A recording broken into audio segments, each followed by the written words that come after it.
repolyo. And of course, nag-add ako ng mantika sa kawali.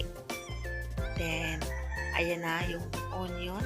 Kagisa lang natin guys para may mag-brownish siya konti para lalabas ang aroma. Alam niyo ba guys, yung mga manok na to, lilitsunin ko na to walang araw. Charot lang.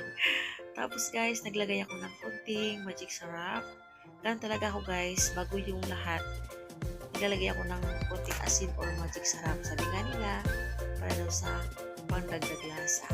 Yan ang aking natutunan. So, walang kukontra, char lang. And of course guys, nagisa ko na yung onion with mantika syempre. Ginlagay ko na po yung giniling natin.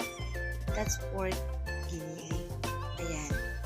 Bakit ka muli lagay ko yun sa strainer? Syempre, pinapatuloy ko na yung tubig para hindi magtalsik-talsik dyan sa ating mukha.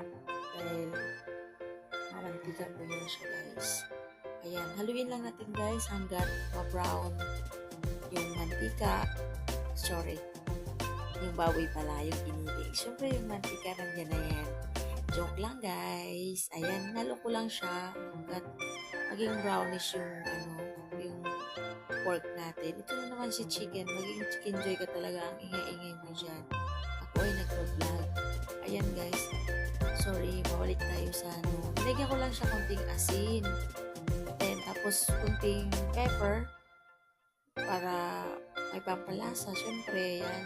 Haluin natin ulit yung ating giniling hanggat maging brownish siya, maging toast kunti para naman maluto yung ating karne. Ayun, brown na po siya guys.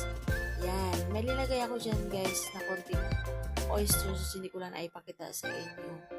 Ayan guys, pasensyahan nyo ng aking video. Di ko alam bakit ang nangyari.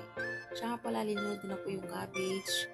Ayan, kunting luto lang yan guys. Kasi sabi nga nila, ang vegetable daw is mapaiksi lang ang buhay. So, huwag siyang mag-overcook. Ayan, linulod ko na rin yung oyster sauce para pang palasa. Alam niyo ba guys, ang cabbage ay napaka-healthy. Base sa aking research ay cabbage is healthy or is highly nutritious and rich in vitamin C, fiber, and vitamin K.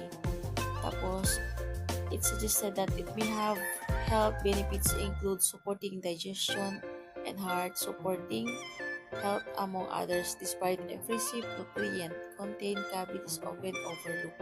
So, maganda talaga ang cabbage talaga guys para we found vitamin C in cabbage. Yan, good for whole day, not only antioxidant that fight free radicals. Yan guys.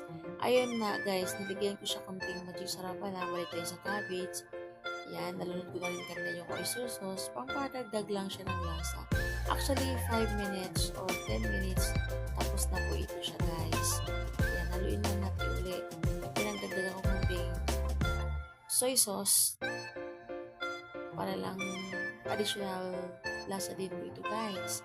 Tapos ihalo lang natin siya konti. Yan, haluin.